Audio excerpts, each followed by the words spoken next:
Assalamualaikum warahmatullahi wabarakatuh. Perkenalkan, nama saya Misya Setia dari kelas 12 IPS 2. Di sini saya ingin mempresentasikan tentang kebugaran jasmani.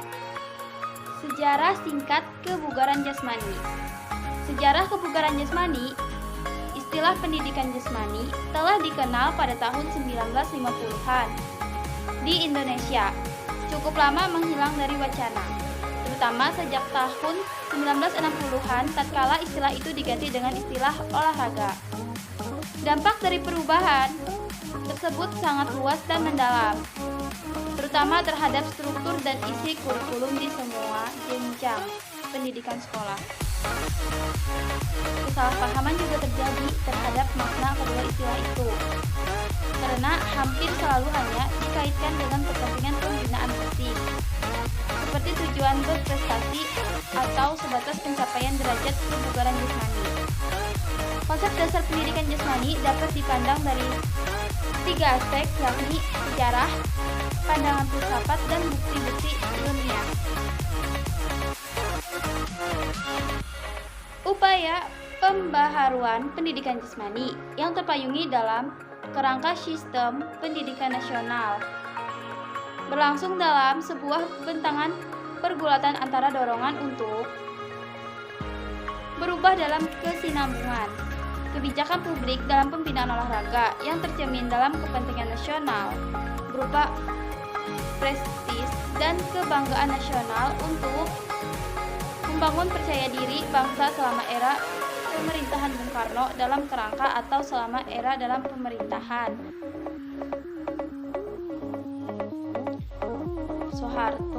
Soeharto selama 32 tahun terakhir.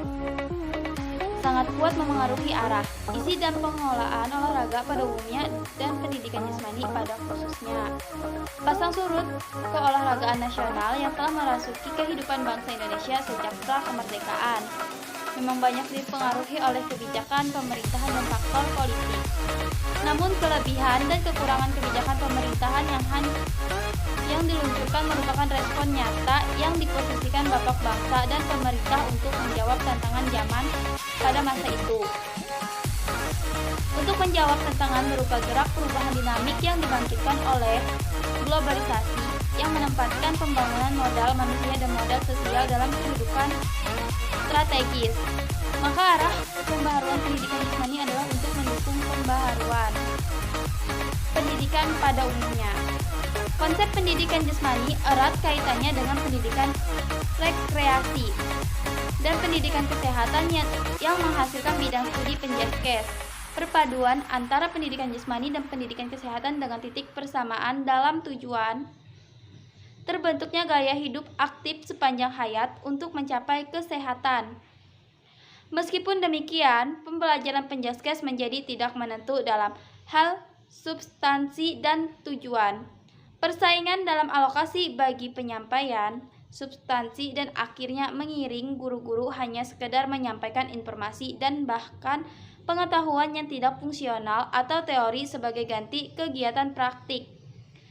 Masalah lainnya terjadi pada evaluasi yang hanya sampai pada pengukuran kemampuan kognitif paling rendah.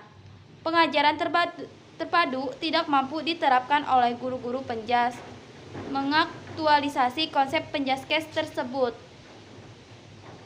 Pendidikan jasmani pada hakikatnya merupakan proses pendidikan melalui aktivitas jasmani sebagai alat untuk mencapai tujuan pendidikan. Tujuan yang ingin diharapkan bersifat menyeluruh, meliputi aspek fisik, intelektual, emosional, sosial, dan moral. Begitu dekat pula tujuannya untuk pembinaan kesehatan dan kesadaran tentang lingkungan hidup. Dari sejarah tersebut, aktivitas jasmani seperti dalam bentuk kegiatan bermain merupakan alat utama pendidik dan filosof percaya bahwa kegiatan itu sangat efektif untuk menumbuh kembangkan keseluruhan potensi peserta didik. Konsep ini telah dirintis penerapannya melalui UU Pendidikan tahun 1950-an, yang kemudian sempat luntur akibat perubahan kebijakan. Kini kita berusaha untuk kembali ke asal, memposisikan pendidikan jasmani sebagai alat pendidikan yang dapat diandalkan. Sarana dan prasarana. Sarana pendidikan jasmani adalah segala sesuatu yang sifatnya tidak permanen, dapat dibawa kemana-mana atau dipindahkan dari satu tempat ke tempat lain. Sarana adalah segala sesuatu yang dipakai sebagai alat dalam mencapai maksud dan tujuan. Contoh, bola, raket, pemukul, tongkat, balok, raket tenis meja, shuttlecock, dan lain-lain. Sarana atau alat sangat penting dalam memberikan motivasi peserta didik dengan sungguh-sungguh dan akhirnya tujuan aktivitas dapat tercapai. Cara melakukan push up.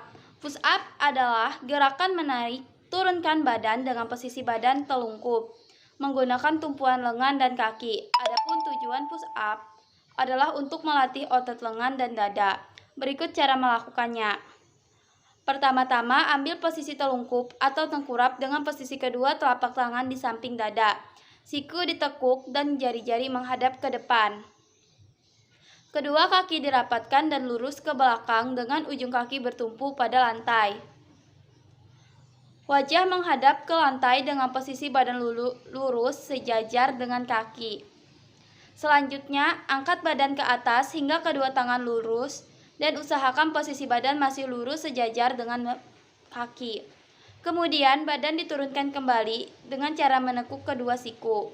Dan yang harus diperhatikan ketika badan diturunkan, posisi badan dan kaki harus tetap dengan keadaan lurus dan tidak menyentuh lantai. Cara melakukan back up.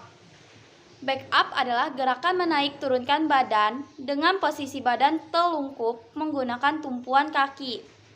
Sedangkan kedua tangan berada di atas kepala. Adapun tujuan latihan back up adalah untuk melatih otot punggung. Berikut cara melakukannya. Pertama-tama, ambillah posisi telungkup atau tengkurap dengan kedua kaki dirapatkan. Letakkan kedua tangan di belakang saling berpegangan. Selanjutnya, untuk gerakannya, angkatlah badan bagian atas sampai tidak menyentuh lantai dengan posisi kaki masih rapat dan menyentuh lantai. Kemudian, turunkan lagi badan bagian atas dengan hati-hati supaya wajah tidak terbentur ke lantai.